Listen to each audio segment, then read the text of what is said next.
Bonjour à tous et bonjour à toutes. Ravie de vous recevoir pour cette conférence de presse à l'hôtel de région Languedoc-Roussillon Midi-Pyrénées pour vous présenter notre Coventis, notre salon d'affaires en économie sociale et solidaire.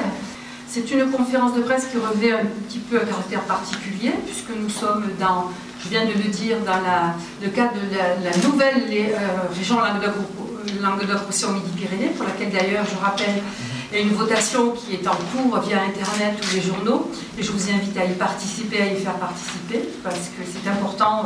Le nom d'une région est quelque chose d'important, c'est son identité, on ne le dit jamais assez. Plus nombreux nous serons à y participer, plus mieux ce sera, plus mieux cette région sera la propriété de ses habitants et des partenaires que vous êtes et que vous représentez. Voilà, donc je voudrais un petit peu situer ce salon. Il a été, donc, on l'a bien écrit, en 2008.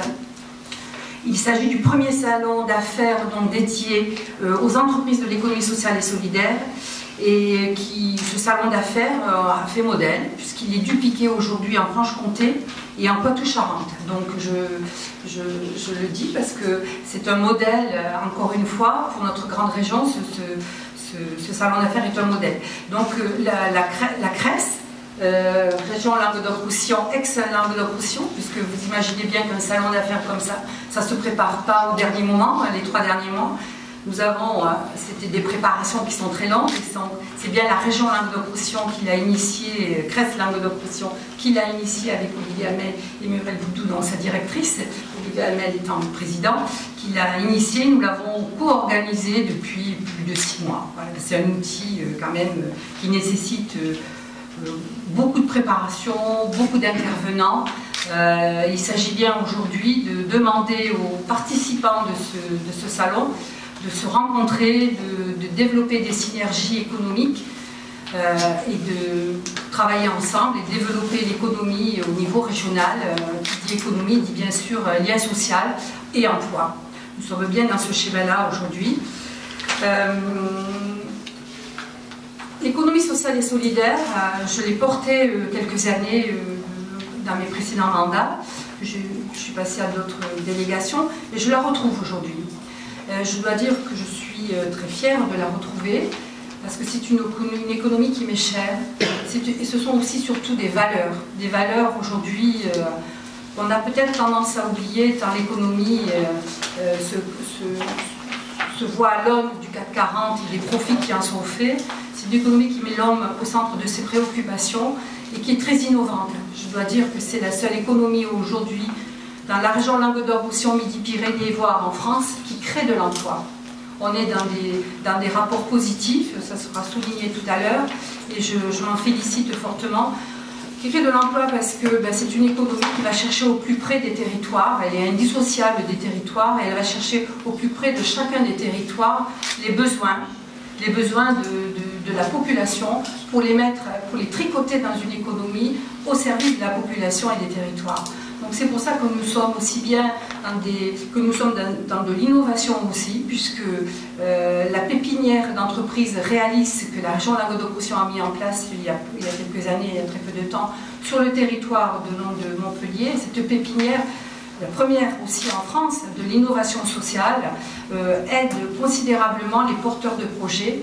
Qui dit porteur de projet, c'est une personne, souvent au départ, qui dans sa cuisine ou dans sa salle à manger, je n'exagère pas, avec son ordinateur, commence à travailler un projet économique et qui ensuite, très rapidement, a besoin d'être aidé, soutenu pour le porter et le concevoir. Donc cette pépinière réaliste est au service, bien sûr, de tous ces porteurs de projets. Et aujourd'hui, elle fonctionne vraiment très bien. Elle fonctionne aussi grâce aux outils concomitants qui ont été mis en place. Je pense à Alterincu, mais je pense aussi aux partenaires que nous avons à travers la CRES, puisque la CRES est une chambre régionale de l'économie sociale et solidaire qui rassemble et fédère l'ensemble des familles de l'économie sociale et solidaire. C'est pour ça que le partenariat que nous avons aujourd'hui depuis très longtemps est très important. Je voudrais dire aussi que, comme vous le savez, la loi est passée par là. et que la loi aujourd'hui, portée par au départ Benoît Hamon et notre présidente Carole Delga, qui a effectivement été présidente à l'économie sociale et solidaire aussi, cette loi aujourd'hui est un pilier important sur lequel nous nous appuyons tous pour développer cette économie dans tout le grand territoire. Et les CRES sont un pilier très important, identifié comme tel, pour développer l'économie. Donc c'est autant de partenariats sur lesquels nous, politiques au sens noble, nous comptons fortement pour pouvoir être au service de ce grand territoire désormais. Le grand territoire, presque 6 millions d'habitants, il y a du travail, mais beaucoup de choses ont été faites, aussi bien sur la partie Languedoc-Roussillon que sur la partie Midi-Pyrénées. Aujourd'hui, nous sommes en train de travailler ensemble, de tricoter, j'aime bien ce mot-là, des projets ensemble. Et j'espère, et je souhaite, et Coventis le sera, d'ailleurs, mais Olivier Hamel, pardon, et Muriel vont le développer, sera donc au service de tous ces grands territoires, pour voir comment nous allons pouvoir travailler dans les années qui arrivent. Donc, je vous remercie de votre présence, merci aux journalistes de vos questions aussi ensuite, parce que c'est important de pouvoir transmettre à la population un petit peu cet outil qu'est Coventis. Bonjour à tous, un petit mot d'introduction que j'espère complémentaire à celui de Marie Meunier, et je n'ai aucune inquiétude là-dessus. Je vais démarrer d'une manière un peu plus lointaine pour en venir au sujet. D'abord, l'économie sociale et solidaire, je rappelle seulement que c'est une histoire qui est une histoire déjà longue, puisque au fond elle est apparue de manière spontanée il y a plusieurs siècles, par la solidarité des gens qui étaient confrontés à un problème que personne n'arrivait à résoudre et qui se sont dit on va le faire nous-mêmes. Et à partir de là s'est développé tout un tissu économique et un tissu d'entreprise basé sur des valeurs qui étaient celles du départ, c'est-à-dire la solidarité, la mise en commun.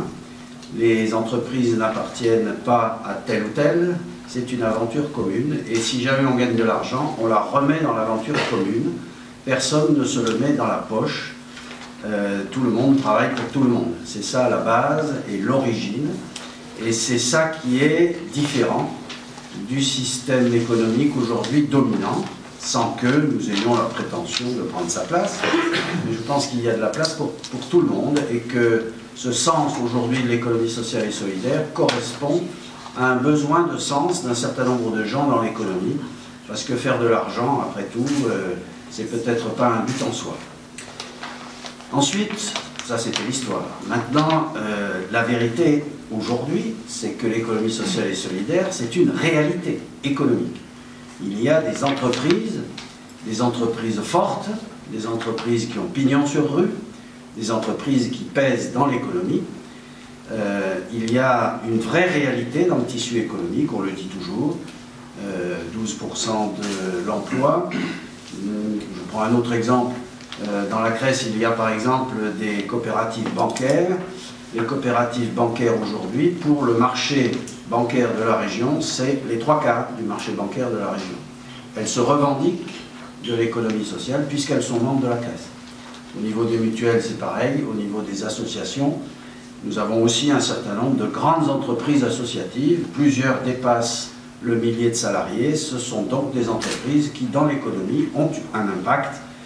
Et ça, c'est la réalité d'aujourd'hui. Et, troisième chose, il y a un avenir à tout ça.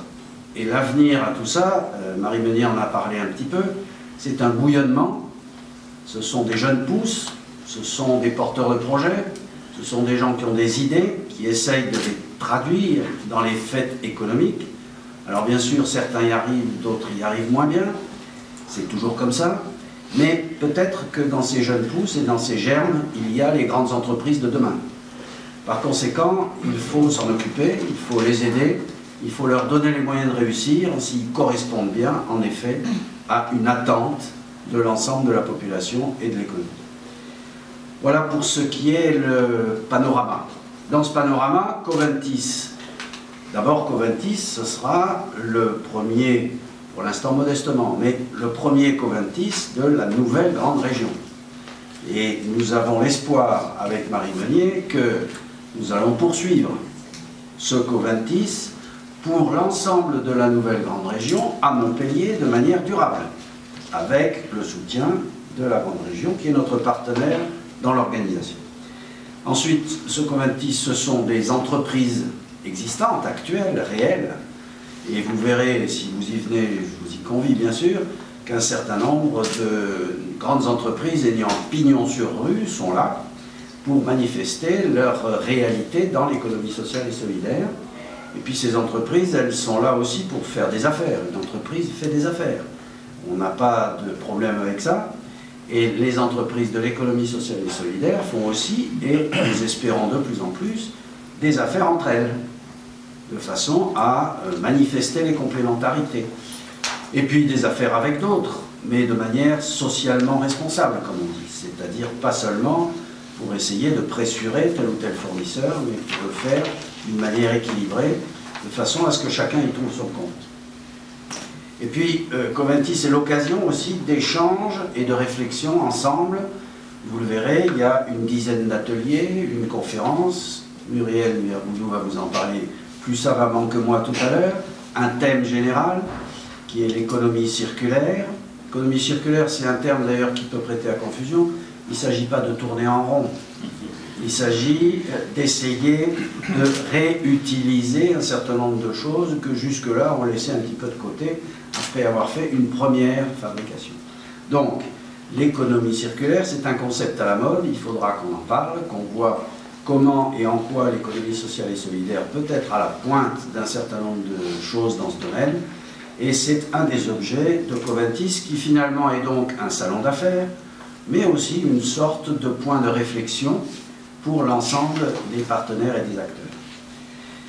Ensuite, Coventis est un grand événement. Marie Meunier l'a dit, nous le co-organisons avec la région depuis longtemps. Merci à la région de sa fidélité. Nous espérons, je l'ai dit tout à l'heure, qu'elle sera durable, malgré les évolutions actuelles, ou plutôt avec les évolutions actuelles. Et dans ce domaine, je voudrais seulement dire que nous nous réjouissons évidemment beaucoup de retrouver Marie Meunier à cette délégation, parce qu'il est clair que les choses ont encore à se mettre en place entre les deux anciennes régions, qu'un certain nombre de manières de faire et de cultures sont différentes. Et nous sommes heureux de retrouver Marie Meunier parce que c'est une compagne de route depuis longtemps, qu'elle nous connaît, qu'on la connaît, qu'on parle le même langage et que par conséquent, je pense qu'on pourra travailler positivement pour l'ensemble de la nouvelle région. Quant à la Cresse, nous aurons à fusionner avec nos amis de Midi-Pyrénées. Ça va se faire au mois de décembre. Il y aura donc une seule Cresse pour l'ensemble de la région à partir du 1er janvier, dans des conditions qui, j'espère, permettront à tous de travailler de manière positive. Donc merci à la région pour son soutien. La région n'est pas la seule, mais c'est la principale. Ensuite, nous avons évidemment des soutiens de l'État d'un certain nombre de collectivités locales. Vous les verrez au dos des petits flyers que vous avez. Et puis, je voudrais insister sur le fait que cet événement est un événement important et possible grâce au soutien d'un certain nombre de partenaires.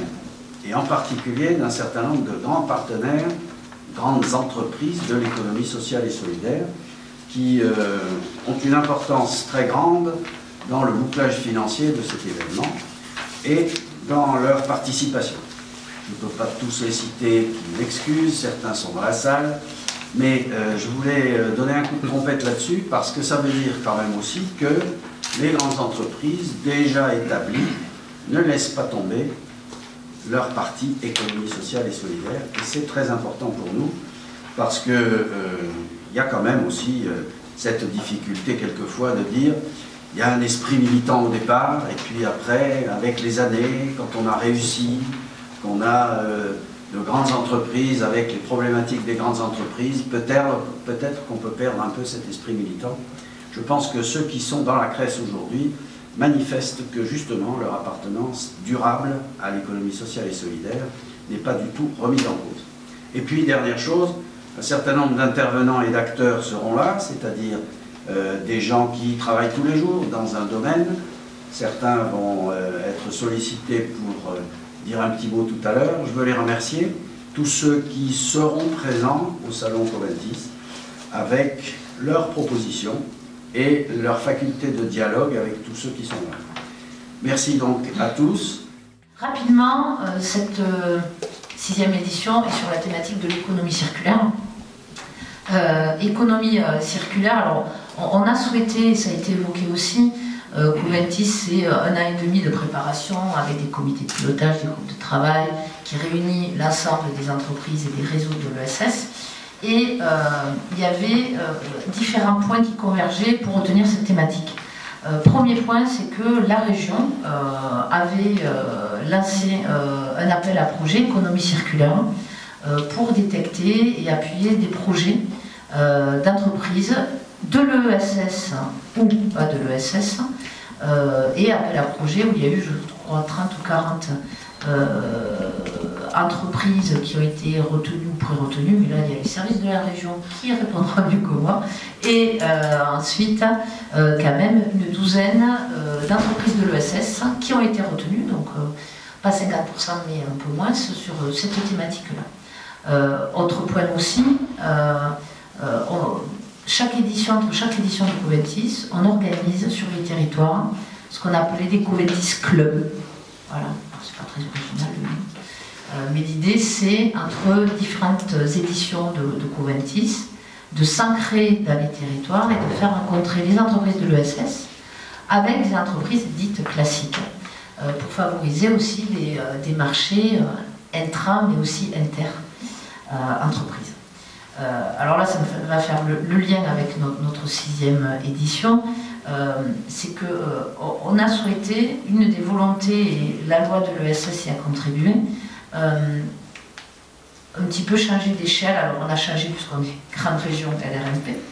On a convié d'ailleurs nos homologues de la CRES Midi-Pyrénées. Donc on aura des entreprises de Midi-Pyrénées qui seront aussi exposantes. Et l'idée aussi, c'était de s'ouvrir un petit peu. Alors c'est un salon professionnel. S'ouvrir, ça veut dire s'ouvrir aussi peut-être aux jeunes, un peu plus jeunes. Donc pour ça, on a un partenariat qui s'établit avec Unicité qui est présent dans la salle. Donc on aura l'occasion, et je vous dirai qui pour les journalistes si vous souhaitez les interviewer, donc des services civiques. Donc Unicité sera là. On va avoir également des BTS de gestion d'Alès, où on a travaillé avec l'ESPER, qui est un adhérent de la CRES, qui fait le lien avec l'éducation nationale, mais qui vont venir pour découvrir des entreprises qui sont des futurs lieux aussi d'insertion socio-professionnelle pour ces jeunes étudiants. Autre ouverture aussi, les entreprises dites classiques. On a, avec Facero, qui est adhérent à la CRES, souhaité, et c'est le volet aussi socialement responsable dont évoquait notre président Olivier Hamel, c'est la volonté que nos entreprises aussi sortent un peu du maquis entre soi et puissent développer des partenariats financiers, commerciaux avec des entreprises dites classiques. Donc, on aura un pôle RSE avec des entreprises adhérentes, notamment et partenaires de Facero. Donc, ça c'est un petit peu les plus. Alors, parmi les plus, chaque édition il faut amener. Je vais venir sur les ateliers, et puis du coup il y a quelques responsables d'ateliers, experts qui vont vous parler un petit peu de leur atelier rapidement, ils en parleront mieux que moi, et de la conférence débat. D'abord, ce qu'on a souhaité aussi, c'était dans cette volonté d'ouverture, l'économie sociale et solidaire. Certes, on a une thématique économie circulaire, mais nos entreprises sont présentes dans tous les secteurs d'activité, et y compris aussi dans le milieu culturel. Et on souhaitait aussi mettre un peu d'image, de son à cette forme d'économie. Et on a travaillé avec un partenariat étroit avec un photographe qui s'appelle David Richard, qui est ici présent dans la salle, et qui a fait alors un cross-média, c'est ça? Le cross-média, c'est pour te dire qu'il y a une exposition, une projection et un web documentaire. Oui, voilà, donc c'est une déclinaison de 3 supports différents d'un projet documentaire. Voilà, donc ça c'est le photographe, David Richard. Donc c'est le web documentaire, vous avez le programme. Circuler, il n'y a rien à perdre, donc avec l'économie circulaire, il y a un jeu de mots. David, est-ce que du coup tu peux rapidement un petit peu aller à la rencontre de ces entrepreneurs qui font vivre ce projet d'économie circulaire avec une motivation, un engagement très fort et qui sont assez exemplaires. J'avoue qu'on a fait de très très belles rencontres et ces rencontres-là, vous allez pouvoir les rencontrer et les découvrir à votre tour à travers le projet documentaire.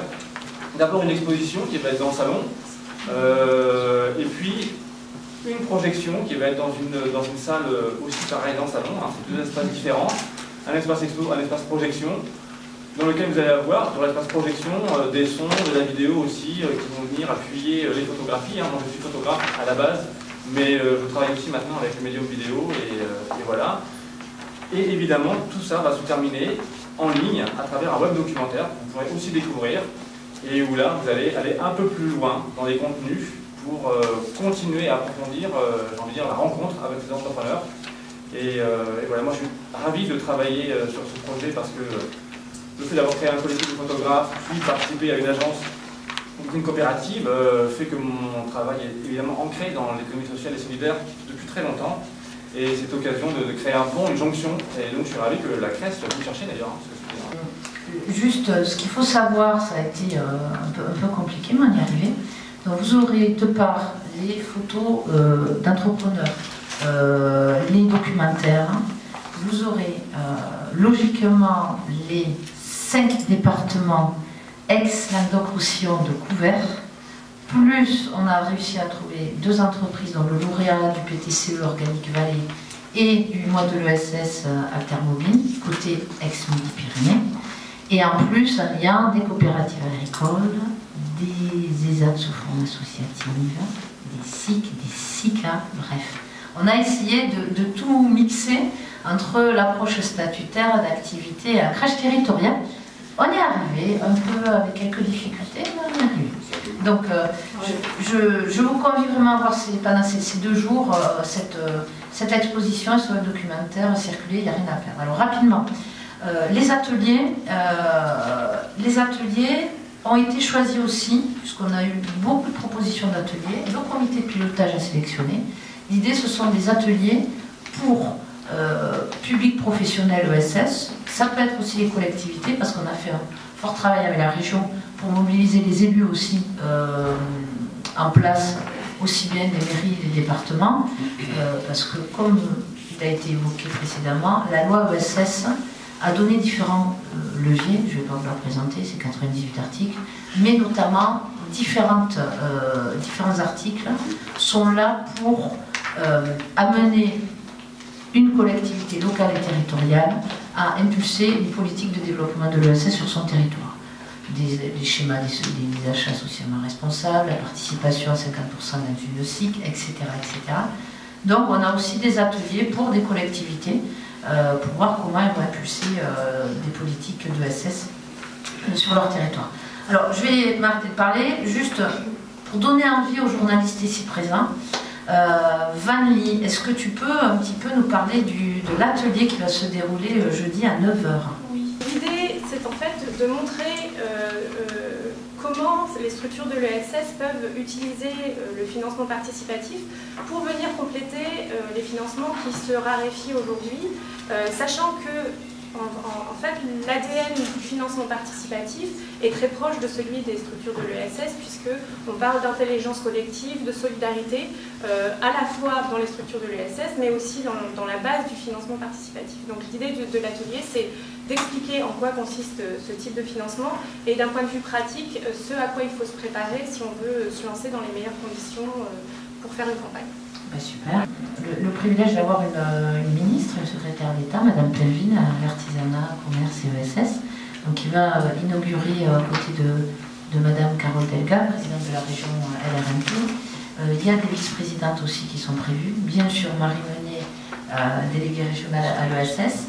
Le maire de Montpellier et le président de Montpellier, Méditerranée Métropole, Monsieur Sorel. Plus d'autres personnalités où on attend, on reçoit tous les jours un petit peu la liste de s'allonge, donc on va voir après protocolairement comment on fera pour les prises de parole. Toujours est-il de 10 à 11 inauguration. Ensuite, on continuera dans les ateliers. Alors, dès 14 h, après l'inauguration et le petit déjeuner, on aura un atelier participatif, du moins sur l'habitat participatif. Est-ce que du coup, le directeur général de APFAM, c'est pas mal. Stéphane, peux-tu nous présenter rapidement tout le processus finalement de la construction de logements qui est bouleversé parce que ça a un impact à la fois sur la politique publique mais aussi sur la pratique des professionnels. Donc de ce point de vue, l'habitat participatif est une innovation sociale, citoyenne forcément et généralement aussi solidaire. Le résultat est réellement une réponse aux besoins parce que sinon, s'il n'y avait pas de besoin à l'initiative de ce projet-là, à l'origine de ce projet-là, les gens ne feront pas cet effort. L'innovation se construit très clairement ensemble. Les habitants tout seuls ne sont pas assez puissants pour atteindre leurs objectifs. Ils ont besoin de la coopération avec les collectivités et avec les professionnels. Et c'est pour ça que nous avons créé APFAB, puisque c'est un dispositif donc, de société coopérative en multisociétariat, où nous pouvons réunir toutes ces personnes, tous ces acteurs autour de la même table. Les actions d'APFAB démarrent avec la sensibilisation, voire l'éducation populaire, pour se terminer par l'accompagnement de projets, donc l'assistance à maîtrise d'ouvrage. Et notre intention au fond, c'est que dans 10 ans, on ne parle plus d'innovation sociale, on parlera d'une pratique courante. Voilà notre objectif. Organiser une conférence débat sur la thématique, bien sûr, l'économie circulaire. Est-ce un Eldorado pour l'économie sociale et solidaire? C'est objet de nombreux débats et tergiversations. Je ne vais pas faire le débat avant la conférence débat, donc je vous invite le jeudi 19 à 18 h, juste quand même, elle sera animée par Camille Dorival, qui est la PDG d'Alternative Économique. On a une intervenante, parce que c'est quelque chose qui me tient à cœur, on a eu du mal. Et donc l'experte, ce sera Anne de Bettencourt, qui est vice-présidente de l'Institut de l'économie circulaire et qui est chargée également par ailleurs des relations extérieures de la Fondation Nicolas Hulot.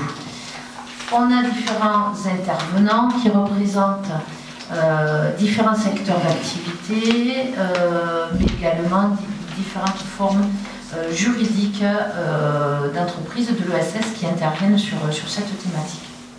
Ça, c'est pour le jeudi. Donc, le matin, 9 h jusqu'au soir, 20 h 30, puis une petite soirée, voilà, pour se retrouver. Ensuite, le lendemain, ça rouvre, puisque c'est sur un jour et demi. Le lendemain, on aura bien sûr tout le long des 2 jours, il y a des rendez-vous d'affaires, je ne l'ai pas dit, en plus de ces ateliers d'experts. Il y aura des signatures de conventions, différentes conventions, notamment la CRES va signer avec l'IFOCAS qui a repris Coeptis, donc, qui est un institut de formation en lien avec l'Institut régional des travailleurs sociaux et qui propose un diplôme de dirigeant d'entreprise en économie sociale. Il y aura des conventions qui vont être signées également avec des entreprises, soit qui ont développé des marchés sur Coventis ou grâce à Coventis. Donc, pareil, on aura une présentation des conventions. Toutes, bien sûr, ne seront pas valorisées en direct parce que sinon, on ne serait que dans la valorisation et ça ne prendrait le pas sur les ateliers d'experts. Si je continue aux ateliers d'experts, Sandrine Fetter, elle n'est pas dans la salle, donc je ne l'ai pas vue. Donc je vais donner la parole au représentant de Court-Circuit. Voilà, je vous cherchais, pour que vous parliez un petit peu de votre projet et puis de l'atelier que vous allez animer, Guillaume Brosse. Le but est d'innover dans le domaine de la lutte contre le gaspillage, qui est intrinsèquement lié, vous en doutez, à l'économie circulaire. C'est un projet et une ambition qui est née du départ d'un sentiment d'impuissance que l'on peut avoir face à toutes les sources de gaspillage, à chaque étape de la chaîne de production, de distribution, transformation, consommation. Bon, le gaspillage, aujourd'hui, c'est quand même un vrai sujet de société, on en parle tous les jours dans les médias. C'est très bien, mais il ne faut pas se tromper non plus. On pointe souvent du doigt seulement les grandes surfaces et on fait voter des lois, et c'est très bien aussi. Il y a un vrai besoin, notre partenaire Ecosphère, donc avec qui nous animerons cet atelier, s'occupe déjà voilà, de ces gisements, propose des solutions de revalorisation. Mais voilà, la grande distribution n'est pas la seule responsable. Il faut bien comprendre que c'est un problème global qui concerne tant les grands magasins que les petits commerçants de centre-ville, les artisans ou les agriculteurs des hauts cantons. Donc la mission qu'on s'est fixée avec Ecosphère, hein, dans ce partenariat, c'est de réduire l'ensemble des sources locales de gaspillage sur un territoire donné pour mettre en place, en œuvre en fait, les principes de l'économie circulaire. En créant déjà des gisements pour les surplus et les invendus, dans les zones urbaines denses donc, comme dans les zones rurales, et en généralisant le réflexe de la revalorisation chez tous les acteurs, professionnels mais aussi chez les ménages. En fait, on veut changer en profondeur, et c'est ce dont on parlera hein, vraiment lors de cet atelier, les façons de faire au travers d'activités de sensibilisation, déjà, de formation aux bonnes pratiques en termes de lutte contre le gaspillage, et puis avec des solutions innovantes de gestion et de revalorisation hein, de ces gisements de produits invendus et ou invendables issus notamment des PME. Du coup, nous aussi, dans notre cuisine au départ, et puis avec Alter Incube, on a eu l'idée de créer une société coopérative d'intérêt collectif. Le multisociétariat, ça nous paraît une très bonne idée, pour construire, voilà, co-construire même ces solutions avec un réseau local d'entreprises, d'associations, de collectivités évidemment, et qui s'inscrivent dans une démarche éco-responsable et qui partagent les valeurs de l'économie sociale et solidaire. Donc le but, c'est de développer des services professionnels et des conseils, et d'accompagnement opérationnel, une plateforme web également, pour connecter les émetteurs et les récepteurs potentiels de surplus, et démultiplier les débouchés solidaires et le réemploi.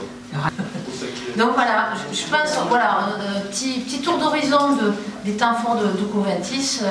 Maintenant, n'hésitez pas à poser des questions. C'est-à-dire que le mois de l'économie sociale et solidaire, qui est parti d'une initiative spontanée d'une des régions, PACA en l'occurrence, est parti de l'idée qu'il y avait un double besoin. C'était un besoin d'avoir un temps pour qu'on parle de l'ESS et un temps pour que l'ESS se parle. Et ça a été le mois. Bon. Et puis après, ça a fait Flores parce que ça correspondait vraiment à un besoin. Et en réalité, il y a cette double dimension, mais elle part en fait d'événements qui sont des événements plus ponctuels, plus spontanés, plus locaux et plus disséminés, parce qu'il ne s'agit pas de faire forcément un grand événement. Donc ça, c'était la conception du mois. Ceci dit, elle est plastique aussi, c'est-à-dire qu'il faut éviter une trop grande diversification qui aboutit à un émiettement, tout en restant en proximité avec le terrain. Mais d'un autre côté, on a aussi quelquefois besoin, pour qu'on parle de soi, qu'il y ait un événement un peu phare. Et donc, le mois de l'ESS a navigué un peu entre ces deux éléments, de façon à atteindre ces deux objectifs. Par contre, Coventis, c'est assez différent dans la conception, on l'a dit tout à l'heure, c'est vraiment un salon à but économique pour faire des affaires. Et à cette occasion, pour se parler. Mais l'objectif numéro un, c'était bien un événement, et un événement économique pour faire des affaires. Et c'est là que la région a pris avec nous les choses à bras-le-corps pour monter cet événement. Alors que le mois de l'ESS, c'est une succession d'événements un peu disséminés dans toute la région, de proximité, à l'initiative des acteurs locaux. Le mois de l'ESS, c'est d'abord plus ancien que Coventis. Et c'est l'idée du mois de l'économie sociale et solidaire en novembre, a toujours été comme l'a dit Olivier Hamel, faire Flores un peu sur le grand territoire. C'est-à-dire de favoriser, de mettre en avant toutes les initiatives qui se passent non seulement ici, sur le grand territoire montpelliérain, mais surtout sur d'autres territoires plus ruraux, où il se passe beaucoup de choses et qui souvent ont du mal à le promouvoir. Donc c'est vrai que l'économie sociale et solidaire, c'est ça, c'est vraiment une économie de territoire. Coventis est venu après, et effectivement est venu dans un brainstorming, à un moment donné, avec les partenaires, puisque j'ai beaucoup travaillé, je travaille beaucoup avec tous les partenaires, parce qu'un politique qui ne fait rien tout seul, il fait ensemble. Ça a toujours été, si je puis dire, une stratégie vraiment volontaire, et Coventis est arrivé après, bien après. Et je rappelle, pour les plus anciens, on a fait les rencontres de l'économie sociale et solidaire, je ne sais pas si vous vous rappelez, les premières en 2005, bon, ça fait un peu un ancêtre, mais en tous les cas, ces premières rencontres ont été fédératrices, puisqu'on s'attendait à avoir si peu de monde, rappelez-vous, on n'avait que quelques chaises, et la salle s'est remplie de 250 personnes, et c'est là où j'ai compris et j'ai vérifié que c'était une économie qui méritait vraiment toute notre attention, et on a cheminé ainsi jusqu'à Coventis aujourd'hui, et peut-être plus loin, enfin, on verra, le grand territoire est là aujourd'hui, avec des différences. Midi-Pyrénées n'est pas le même territoire que Languedoc-Roussillon, et Languedoc-Roussillon n'est pas le même territoire que Midi-Pyrénées, et je pense qu'on va se compléter. Et je pense que vraiment fortement on va se compléter de par nos économies différentes. Voilà. Et des partenaires différents. Du coup, comme les économies sont différentes, le territoire et le terroir n'est pas le même, nous allons, j'en suis persuadée, on y travaille déjà, à promouvoir autre chose différemment. Voilà. Est-ce que vous pouvez préciser justement en quoi elles sont différentes et est-ce que vous avez réussi à mobiliser vraiment les entreprises de l'ESS de Midi-Pyrénées sur Coventis? Alors moi je vais vous donner d'abord en quoi c'est différent, parce que c'est deux territoires totalement différents. Juste une image. Pour les les scopes. En Languedoc-Roussillon, il y en a beaucoup, toutes petites, plutôt petites. En Midi-Pyrénées, vous avez des scopes très grosses, très grosses.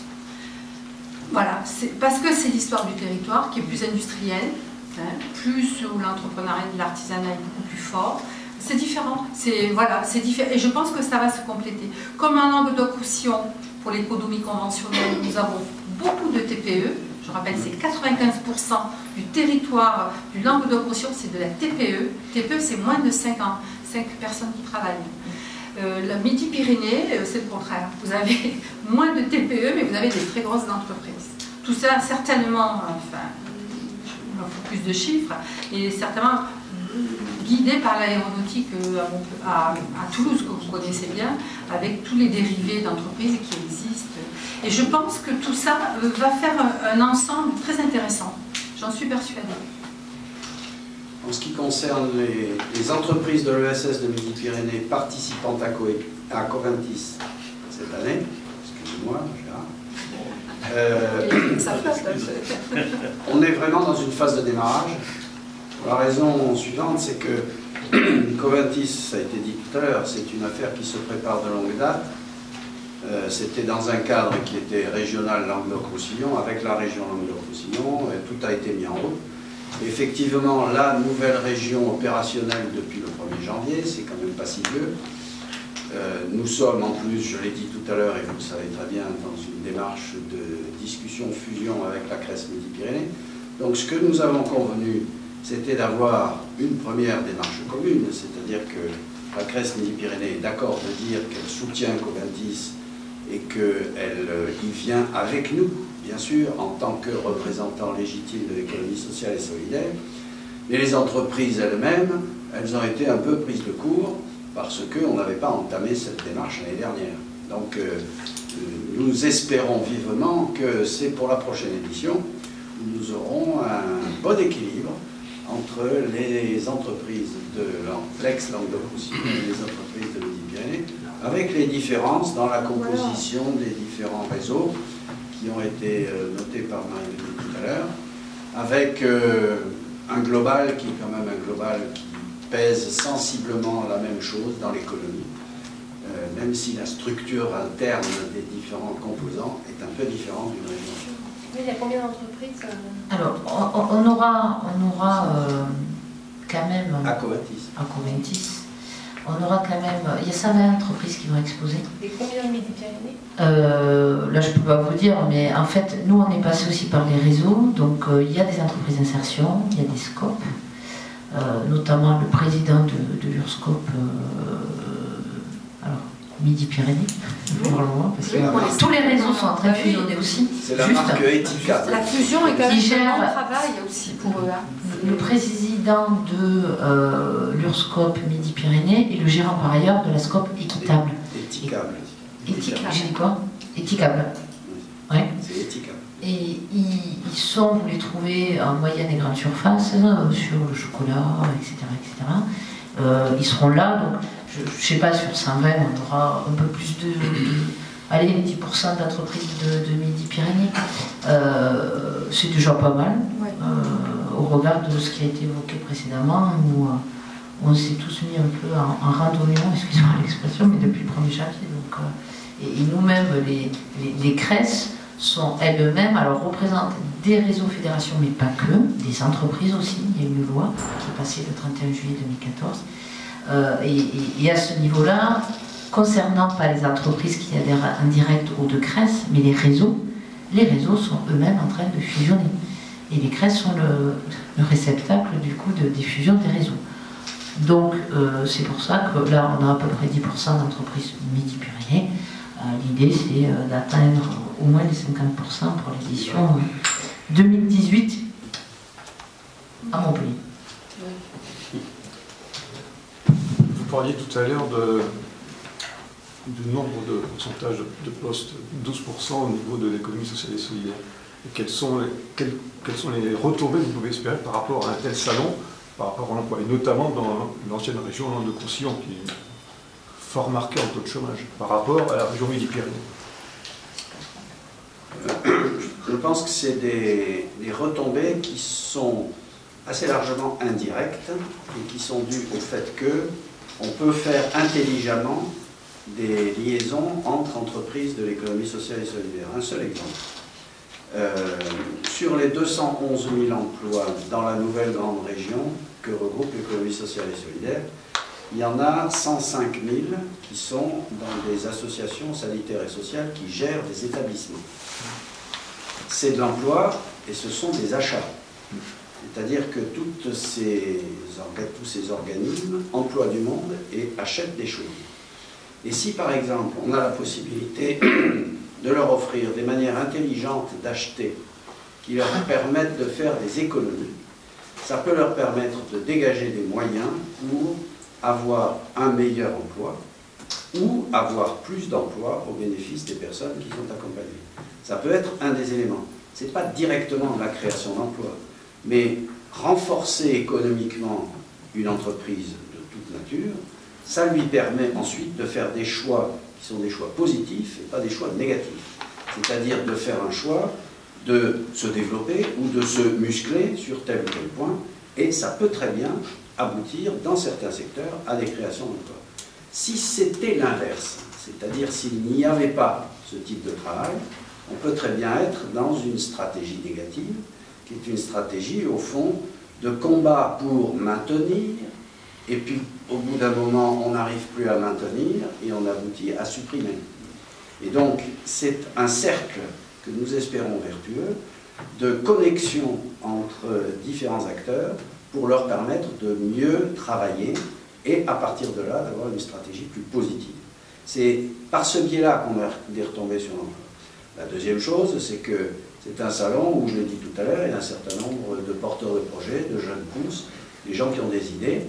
Si ces gens qui ont des idées trouvent des gens qui pensent que cette idée est bonne et ont les moyens de les soutenir, ça peut aboutir à fortifier l'entreprise, à la faire développer et à développer des emplois. Et ça, ce sont des choses qui peuvent se faire à travers cette mécanique. Bien sûr, ce n'est pas direct. Est-ce que dans les données des observatoires consolidés, peut-être, puisque là ça a été consolidé au moins sur le pourcentage d'emplois, est-ce qu'il y a des données sur l'évolution des emplois justement? Est-ce que c'est encore positif? Je peux pas vous dire. Je peux pas vous dire, surtout que là on a essayé du coup d'extraire et d'analyser sur le volet grande région. Il faudrait qu'on puisse avoir les fichiers N-2, là c'est du CAP 2013. On est en 2016, 2-3 années, et les avoir par la CRES Midi-Pyrénées, puisqu'on avait que les fichiers LR. Donc c'est des choses qu'on pourra avoir et mettre en place dès 2017, quand il y aura Là, les données, c'est 16% d'emplois privés, 212 000 salariés. 212 000. Ouais. Oui, Ouais. c'est ça. Ouais, 16% d'emploi privé total. C'est à quelle année Ouais. finalement? C'est 2013? C'est CLAP 2013. Sur la Sirène et Clap. même région. Oui, la grande région. LR, ex-LR. La grande région. Oui. Au niveau national, vous avez un chiffre? On est quatrième, la quatrième région française du poids de l'économie sociale et solidaire. Et Globalement, c'est 10% de l'emploi. Troisième, je crois. 3. Ouais. Derrière la Bretagne et puis. Ouais, mais il y a Rhône-Alpes.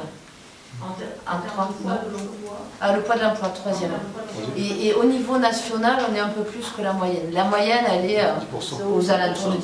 Voilà, ouais, 10-11. Donc un peu plus. Après, tout ça s'explique avec notre région qui est dominante aussi rurale. On sait bien que l'économie sociale et solidaire est présente en général où l'État et le marché se retirent, donc en milieu rural. C'est là où on retrouve beaucoup d'établissements sociaux et médico-sociaux, de services. Le volet appui entraide agricole, donc toutes les CUMA, surtout côté ex-Méditerranée.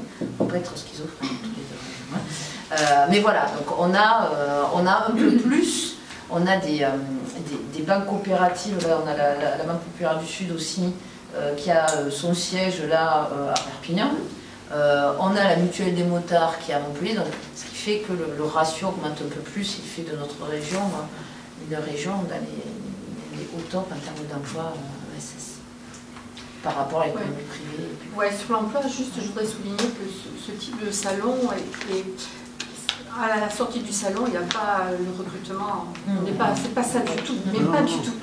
Il s'agit bien de réunir des têtes de réseau et des entreprises, d'abord des têtes de réseau et aussi des entreprises, qui sont nombreuses d'ailleurs qui nous sollicitent aussi, pour créer une dynamique positive, à la fois donner des idées, puis aussi montrer à des porteurs de projets qu'on peut agir, que les collectivités, alors je parle de la région Languedoc-Roussillon, est maîtresse dans l'économie aujourd'hui, encore plus aujourd'hui, mais aussi nous travaillons beaucoup avec les départements, l'ex-Languedoc-Roussillon, Midi-Pyrénées aussi, où on retrouve des élus et des délégations à l'économie sociale et solidaire. Nous essayons de travailler avec eux pour créer justement sur ces territoires de l'emploi. Et le salon Coventis, alors plus particulièrement l'économie circulaire, qui est une économie aujourd'hui de demain, je dirais tant mieux, et là c'est tant mieux, parce qu'il y a quand même des aspects regrettables, mais utilisons ce type d'économie pour développer l'emploi. Et je pense que c'est vraiment un lieu où on crée des synergies. D'abord, ça fait du bien à tous ceux qui y vont de se retrouver là. Et la deuxième chose que je voudrais dire, c'est que l'économie sociale et solidaire, pour nous, elle est dans l'économie. Ce n'est pas une économie à part. D'ailleurs, dans les schémas régionaux de développement économique précédents, la région Languedoc-Roussillon l'avait mis dans un dispositif particulier que nous avions appelé ESSOR à cette époque-là. La loi aujourd'hui nous demande de l'inscrire dans le schéma de développement régional 2I, innovation et internationale. C'est une économie vraiment dans l'économie conventionnelle, je dirais, et elle en fait partie. Et si elle peut ajouter un peu de vertu à l'économie conventionnelle, tant mieux. Tant mieux. C'est pour ça que la vigilance est de mise dans le cadre de tel lieu comme Coventis, et en même temps la dynamique doit être forte. Voilà. Et elle l'est parce qu'il y a une demande. Il y a aujourd'hui quand même une vraie demande là-dessus. Il y a un dernier point, c'est que les entreprises de l'économie sociale et solidaire ne déménagent pas, normalement. C'est-à-dire que dans ma vie professionnelle, j'ai dirigé un grand groupe coopératif agroalimentaire. Et quelquefois, on se disait, ah ouais, mais ce serait bien si on pouvait aller produire en Espagne ou en Grèce, parce que c'est moins cher. Quand on est une coopérative, on ne peut pas faire ça. On est sur place, il faut se débrouiller. Et donc, c'est ce qu'on appelle des emplois non délocalisables. Alors que tout le monde connaît des stratégies d'entreprise qui sont plus mobiles que ça, disons, et qui ont des impacts négatifs sur l'emploi parce qu'on vient s'installer un moment, croquer quelques subventions, faire quelques emplois, puis le jour où ça ne paye plus, on s'en va. Ce n'est pas du tout le cas des entreprises de l'économie sociale et solidaire qui sont un vrai tissu enraciné dans la géographie de la région et qui restent là. Alors évidemment, il faut qu'elles restent là, c'est-à-dire qu'elles ne fondent pas le plomb non plus. Donc elles ont elles aussi des contraintes économiques, et il faut que ces contraintes économiques, elles y fassent face de manière positive. Sinon, évidemment, tout s'arrête. Mais il n'en est pas question, là, tout continue. Vous disiez tout à l'heure qu'il y avait un énorme décalage entre les sociétés de la région Midi-Pyrénées et les sociétés de Languedoc, notamment la TPE. Est-ce que le futur CRES et la nouvelle grande région peut créer des espèces de parallèles entre ces deux mondes économiques, quoi. Des passerelles? La CRES, en tout cas, a vocation à regrouper, représenter et animer tout le monde. Voilà. Et nous avons d'ores et déjà, même en notre roussillon, de très grosses entreprises. Je pense que dans le secteur bancaire ou dans le secteur des mutuelles, nous avons les plus grosses entreprises du secteur qui sont dans l'économie sociale et solidaire. Et nous avons aussi les plus petites, ou quasiment les plus petites, c'est-à-dire des gens qui sont un ou deux en démarrage. Et on a vocation à rester comme ça. Alors évidemment, le tissu n'est pas le même dans les deux régions, mais le tissu a vocation à être, les deux, dans la nouvelle CRES, d'une manière qui se recompose en fonction des différents adhérents.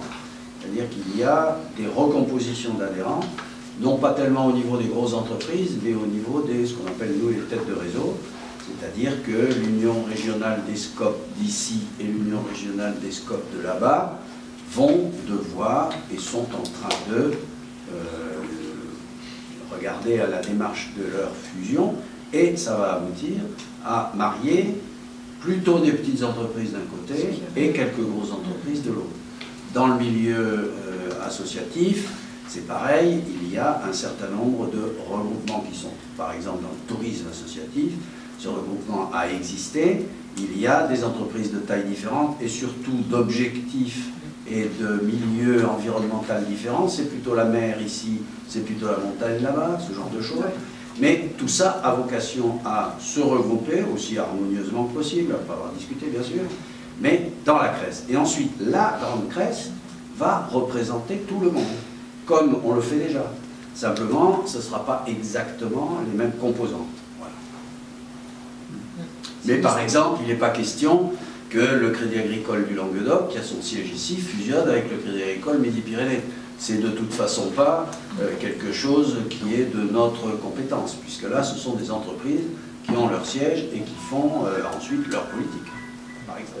Je me souviens du premier Coventis et le chemin parcouru entre le premier Coventis et aujourd'hui, tant au niveau de l'essaimage, tu as parlé de la Franche-Comté et de Poitou-Charentes, au niveau de la grande région. Et moi, je pense que cette évolution du premier Coventis au 6e Coventis augure bien de la capacité que nous aurons en 2018 de faire un grand Coventis sur la nouvelle grande région dont le nom nous sera révélé, sinon par l'Esprit Saint, mais par le bruit des urnes.